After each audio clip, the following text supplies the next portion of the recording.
Hi viewers, welcome to our channel Money Matters with AK and JK. Tariff అంటే ఏంటో మీకు తెలుసా? తెలుసుకుందాం రండి. టారిఫ్ అనేది ఇతర దేశాల నుంచి దిగుమతి చేసుకునే గూడ్స్ పైన గవర్నమెంట్ విధించే ఒక రకమైన ట్యాక్స్. టారిఫ్ అనేది దేశాల ప్రభుత్వాలకు ఒక ముఖ్యమైన ఆదాయ మూలం. ఈ టారిఫ్ వల్ల దేశం మొత్తం ఫైనాన్షియల్ గా స్థిరంగా ఉంటుంది.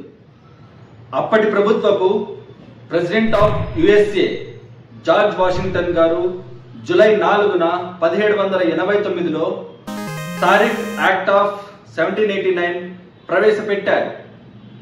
ఈ బిల్ పాస్ చేసింది అప్పటి ప్రభుత్వం, జార్జ్ వాషింగ్టన్ ప్రభుత్వం.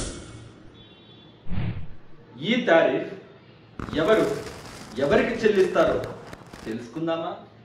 దిగుమతి వ్యాపారం చేసే కంపెనీలు తన సొంత ప్రభుత్వానికి ఈ టారిఫ్ అనేది చెల్లిస్తుంది. ఏ వస్తువులకు ఎంత టారిఫ్ కట్టాలో స్వదేశాల ప్రభుత్వాలే నిర్ణయం తీసుకుంటాయి.